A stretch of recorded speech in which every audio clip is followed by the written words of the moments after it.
Shadow knows.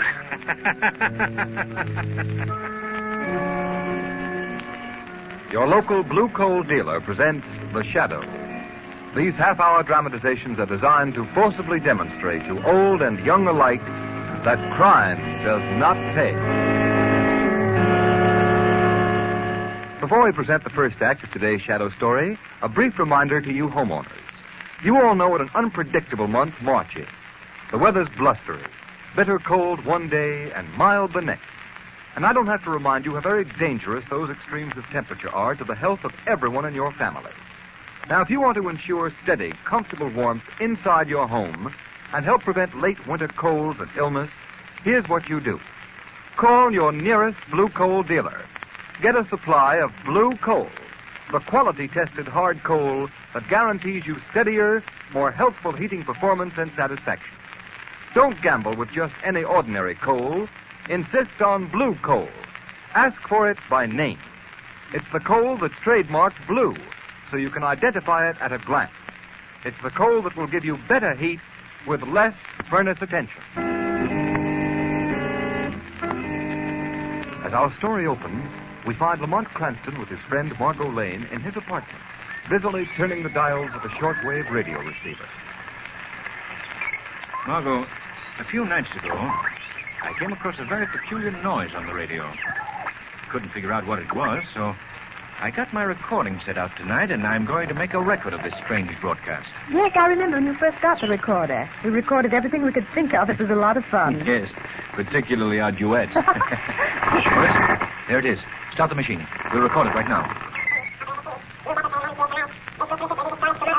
The oddest thing I've ever heard. It doesn't make any sense. I can't make head or tail out of it. It doesn't sound like a human voice, and yet it's... Wait. I'll play our recording back on the phonograph. See now, wait a minute. There. Can you make it play slower? We might be able to analyze it better. Oh, yes, I'll slow it down. We cannot bring it down on land at any Margot, cost. it's a man's voice. Why, it's very clear when the record is played slower. What a simple trick. They've merely made a record at a slow speed and played it fast so you can't get it. But how could anyone receive the message? They must have a recording outfit like mine and play it back at the low speed. Let's listen to the record again. Yes. Yeah, just a minute, I'll start it. There's the group. Speed. Operator speed. New battleplane lands here tonight. This mystery ship will be destroyed tomorrow. Margot. We will fly this plane to the Gordon Lightship and then 10 miles due south. Gordon We will Lightship? cruise to that point in our boat and pick us up. This plane will be destroyed at sea. What do you suppose? We cannot bring it down on land at any cost. It will never be recovered. What? We have the only existing set of plans, and the designer is dead. Operator one in command. Do you know what that means, Margot? No, I don't know. A new army plane is due tomorrow or next day at the aerodrome. It's one of the most revolutionary inventions in the history of military aviation. Only one of these planes has been built. And not one of the men who worked on its construction was permitted to know all its secrets. And its designer is dead.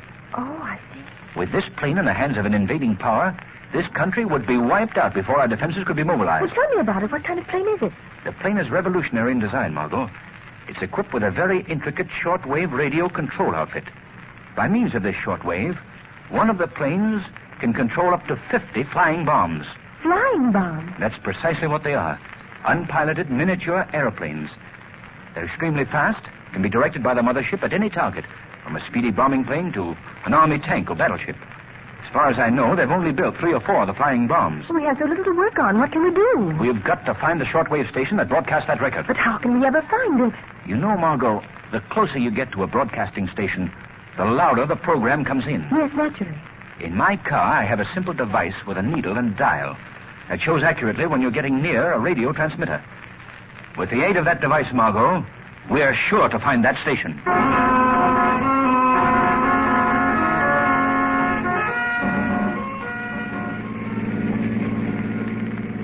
I don't think it's any use to go any further west, Lamont.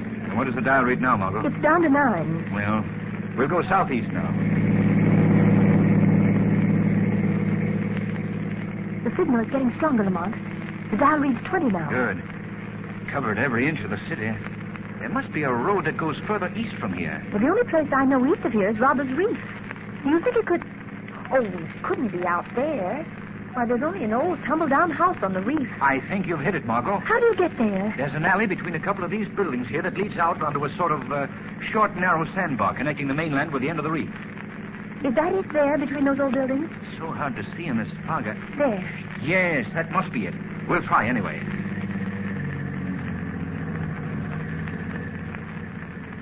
It's the gloomiest place I've ever seen. Lamont, look. The dial reads 30. Good. We're headed right.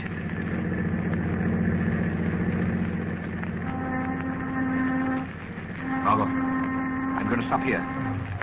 Now, you stay in the car. Keep the doors locked till I come out of the house. Please don't go in there, Lamont. I won't, Margot. But I think the shadow will pay a call.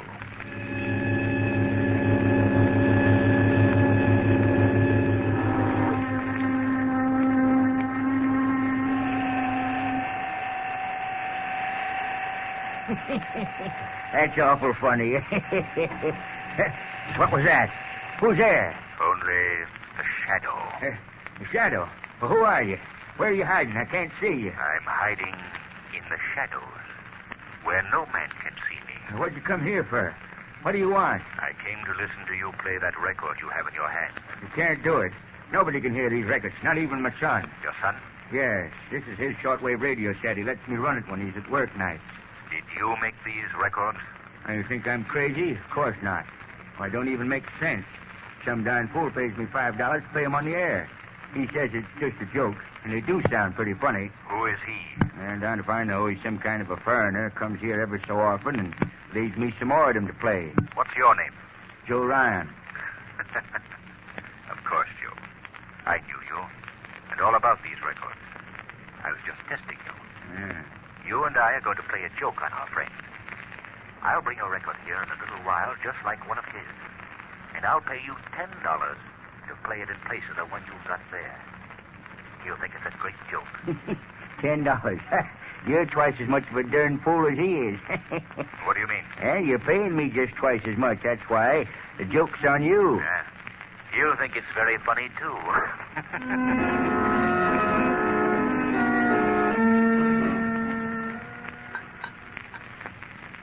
Well, here's to you, Corbin. I guess our work's about done. Tomorrow the Army's new plane will disappear, and so will we. Yes, Borla. We'll be all finished up. It's been a pleasure working with you. Perhaps your methods are a bit ruthless, but they produce results. Shall we listen into your last shortwave broadcast and record it, just as a souvenir? No, it's time for it now. Well, all right, tune it in. Such a simple idea, but high-speed recording. No one in the world can understand that. Wait a minute. Listen, there's something wrong with that message. It's a good thing we are recording it. I think it's your imagination, Borla. It sounds like all the rest of your records. I know what my voice sounds like even at high speed. Now, play the recording back at the slow speed. Mm-hmm. Listen. Operator 1. Operator 1. Your plan to steal the new Army bomber Sounds has very been discovered. strange. If you do not want this plan not my revealed, come at once to Joe Ryan's shack on Robbers Reef. If you want your secret to remain a secret, come immediately, for I have things of grave importance to discuss with you. I'll be waiting for you, Operator 1. This is the Shadow. Shadow. I've heard of him. He's dangerous. Perhaps we should leave tonight, Borla. You have the only plans and the designer's dead. Let's leave at once. Fool, we have yet to destroy the plane. Besides, Corbin, the Shadow knows too much. Borla will teach him a lesson he has long needed. Borla will teach him not to meddle with affairs of importance. Let's go at once.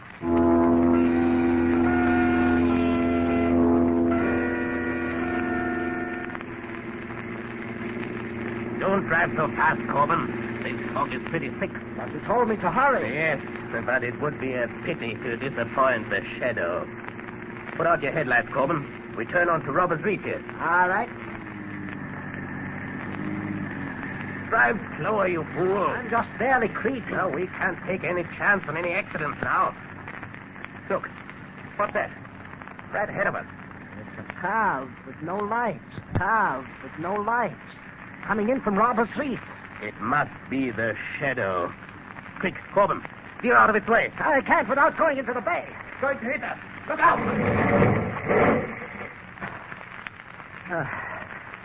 Are you all right? Yes.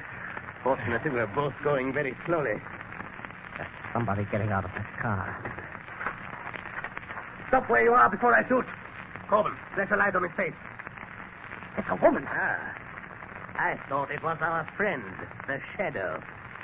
What are you doing out here, young lady? I lost my way. And why are you driving without lights? Well, I thought I could see better that way in the fog. I don't believe you.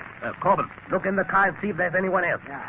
Perhaps you brought someone out to Robbers Reef. Young I don't lady, know what you're talking about. I tell you, I lost my way. Well, we'll soon find out. You are coming with me. No one else in the car, Bob. Good, Corbin. I'm sure there's nothing the matter with the cars. Drive hers into the water. Then bring ours to Joe Ryan's shack. The young lady and I are going to walk. Unless she is foolish and tries to run away.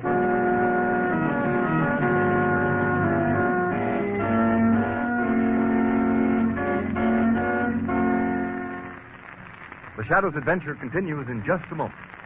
You know, friends, it's true that nothing succeeds like success. In fact, nothing proves the merit of a product or the claims made for it as conclusively as its sales records.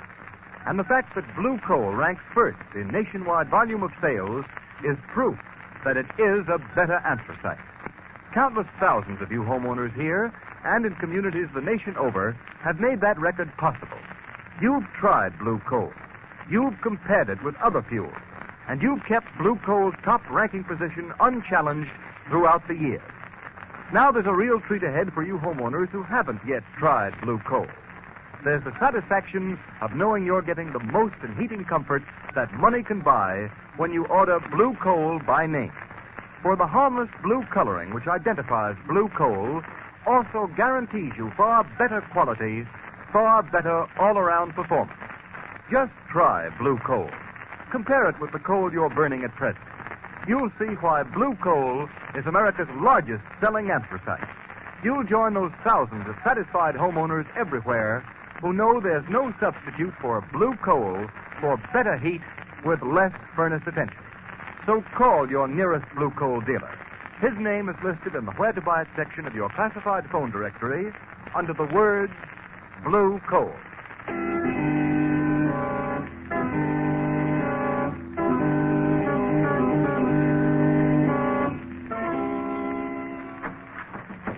Step in there, young lady. What? Oh, it's you, mister. Hey, did you hear it? Did you hear the funny record? Yes, very funny. Where's the shadow? I don't know where he is. Said he was a friend of yours. He is a great friend of mine. I'd like to see him. You can't see him, because even when he's here, he isn't. He just talks to you. Ah, you're a fool, old man. Now, young lady, suppose you tell us what you know about the shadow. The shadow? Don't pretend that you don't know him. You brought him here. All right, you, Corbin. Yes, Bob. Take that piece of rope and tie the old man up. Hey, what for? I ain't done nothing. I just did what you told me to. Honest, I did. Shut up. Tie him well. No, you don't, young lady. Stay away from that door. Here, Corbin. Give me a hand. The young lady doesn't want to stay here. Tie her up, too. That's it. Tie her to this chair. Fine. Now we will see. What hit me? Paula, did you do that? You may thank the shadow, Corbin. The shadow. I can't see you. Where are you? You hear where my voice comes from, don't you? That's all I wanted to hear. I guess the last laugh belongs to Balla. It was too easy. Come, Corbin. We must get to the aerodrome. We have work to do. Come, Corbin. Hurry.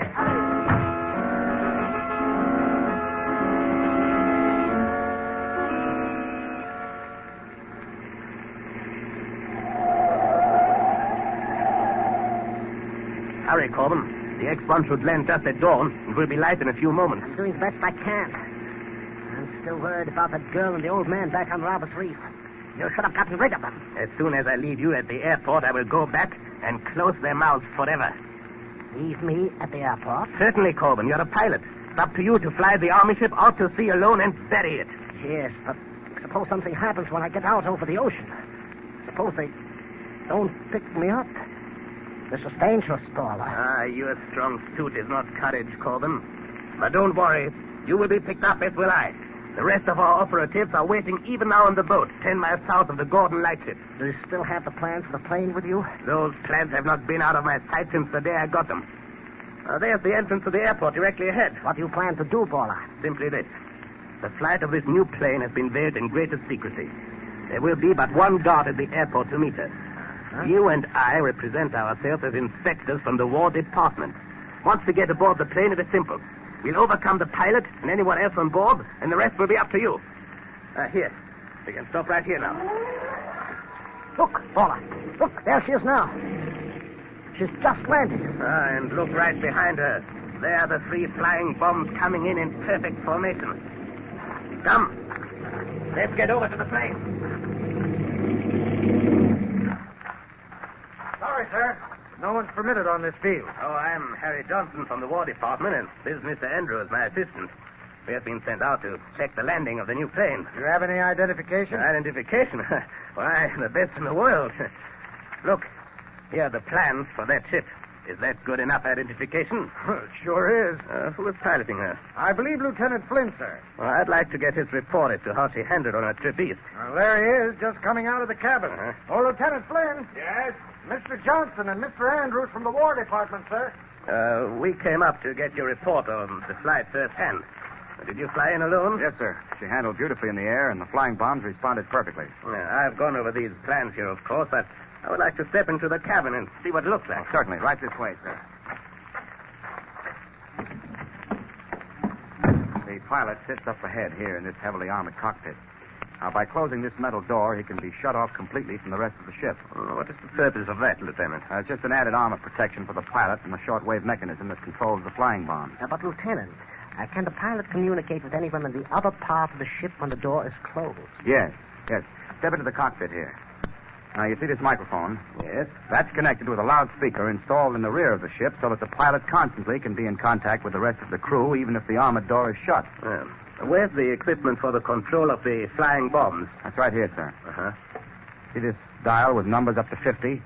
You just set the indicator at any one of the numbers, and that throws the flying bomb of that particular number in line with the corresponding controls so that it can be manipulated separately. And these 3 dials here control speed, direction, and altitude. It's perfectly simple. Is there anything more I can show you, sir? No. You have been a great help, Lieutenant. What is that switch in back of us? Oh, this? Well, that's the... Oh! All right, Corbin, take off immediately. As soon as you get in motion, I'll push the pilot out and jump out myself and tell the guard that you are running away with the ship. There. There he goes. Now, hurry, Corbin. Take her off. Good luck, Corbin. I'm going to jump now. Help! Stop! Help! Stop!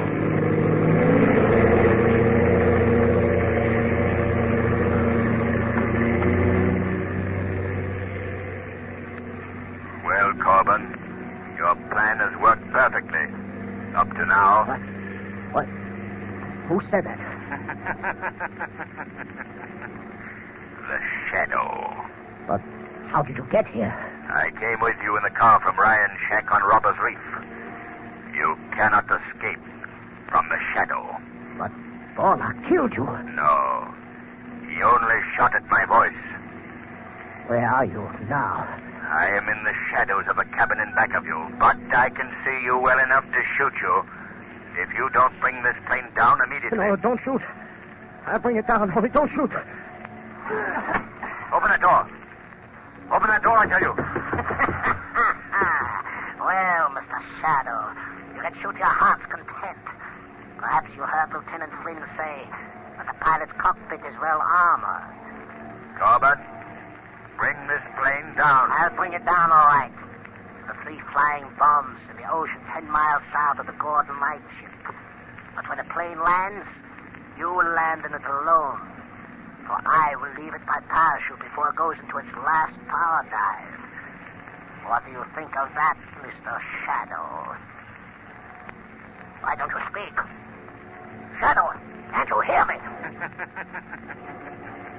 I hear you all right, Corbin. And thanks for the suggestion about a parachute. It was nice of you. I'm going to leave you, Corbin, but not for long. I'll chase you to the ends of the earth. You'll never get away. Goodbye, Corbin.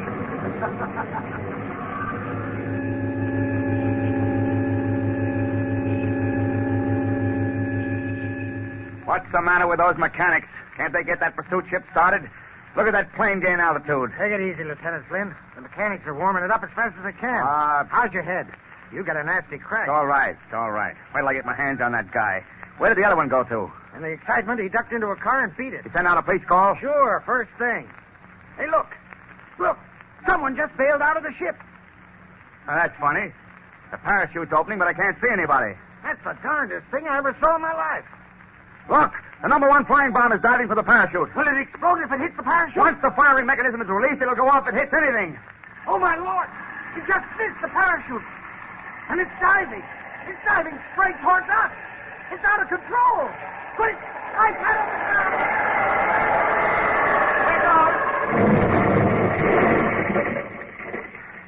Hey, you all right? Yeah, but boy, I'd hate to be any closer. What happened to that parachute? It came down right in back of us. But I still can't see anyone. Well, I can't stop now. I gotta take off and force that guy down.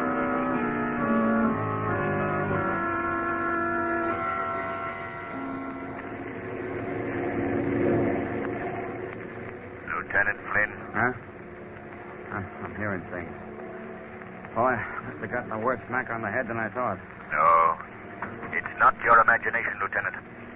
You're hearing the voice of the Shadow. The Shadow? Well, who are you? Where are you? How did you get here? I'm in the cockpit right behind you. And we have no time for explanations. Lieutenant, you and I have caught up with a gang of international spies. Oh, so that's their game. Well, how do you know this? I've been with them all night, followed their every move. Perhaps you saw me bail out of the stolen plane. Yeah, and you nearly got blown to Kingdom Come by that flying bomb. Too close for comfort. What is your first move, Lieutenant? Well, I'm going to fly close to the stolen plane and call by radio. And if that crook won't listen to reason, I'll force him down. Good. You're almost close enough now. Yeah. He sees it. Look, one of the flying bombs is turning. It's heading right for us. Can you turn out of its way? I'll try.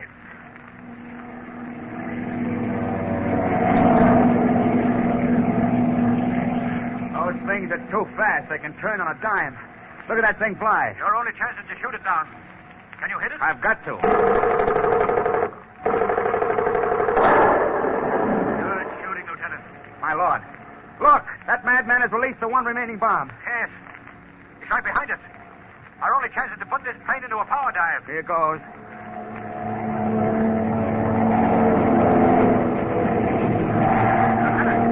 It's still right on our tail. If I could only get to that rear machine gun. I'll handle it. You know how to use it? Yes. You got it. You got it, Shadow. Wow, that was close. Now I think Corbin will listen to reason. I'll call him by shortwave. Calling plane X1. Calling plane X1. Corbin, this is your last warning. Land that plane. No, don't shoot me down. Don't shoot. I'll land the plane. Only don't shoot. Turn immediately and go back to the airport. All right. I'm turning. Boy, that's a good day's work finished. For you, but not for me. Now, what do you mean, Shadow? There are several things left undone. The Coast Guard must be instructed to pick up a boat 10 miles south of Gordon Light. It has Baller's operatives on board. Oh, we can do that right now. As soon as we see Corbin safely landed and in the hands of the guards, you must fly me to Robbers Reef. Baller's headed there and he must be captured. I'll call the ground at once and have the police notified to follow up.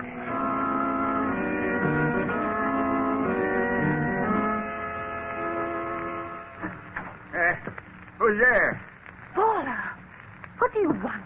What are you doing here? Well, I'm glad to see my little birds have not flown. And now, young lady, there are a few questions I would like to ask you. Can't you loosen these ropes a little?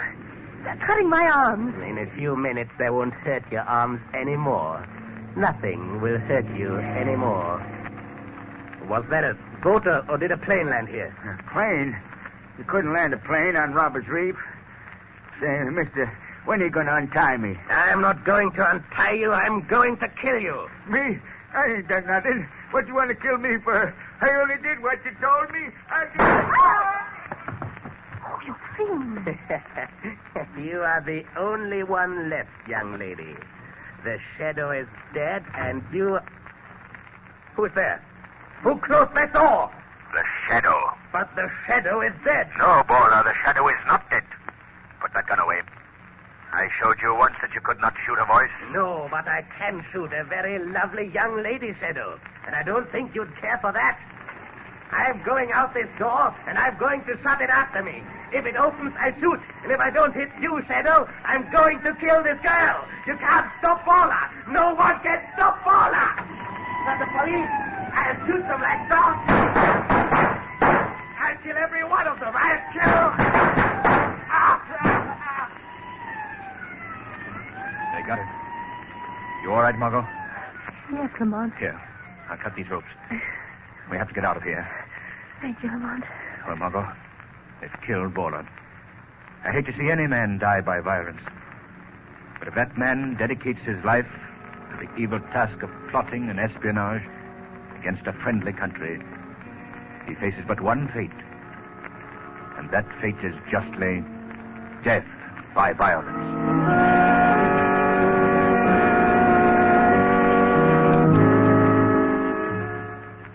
And now here's John Barclay, Blue Coal's heating expert. Thank you, Ken Roberts, and good afternoon, everyone. I think it's a fact that of all things a man owns and operates, he knows less about his furnace than anything else. Now, the weather this time of year, as Ken Roberts said earlier in the program, is particularly treacherous. You've got to pay strict attention to the control of your fire and your furnace dampers to keep the house from becoming chilled off or suddenly overheated as the temperature falls and rises outside. So if you have any question in your mind about damper control, or if you want to be sure you're operating your furnace in the most efficient and most economical manner, here's what I suggest you do. Call your nearest Blue Coal dealer. Ask him to send a John Barclay serviceman to check up on your furnace. John Barclay men are trained heating experts. They can show you how to get the best possible heating results. And there's absolutely no charge or obligation of any sort for their advice. Always feel free to call on your Blue Coal dealer. I thank you. Today's program is based on a story copyrighted by the Shadow magazine. All the characters and all the places named are fictitious. Any similarity to persons living or dead is purely coincidental. The Shadow magazine is now on sale at your local newsstand.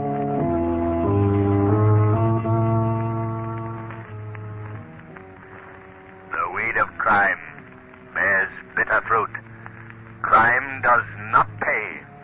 The shadow knows. Next week, same time, same station, Blue Coal, America's finest anthracite, will again present another thrilling adventure of the Shadow. Be sure to listen, and be sure to burn Blue Coal, the solid fuel for solid comfort.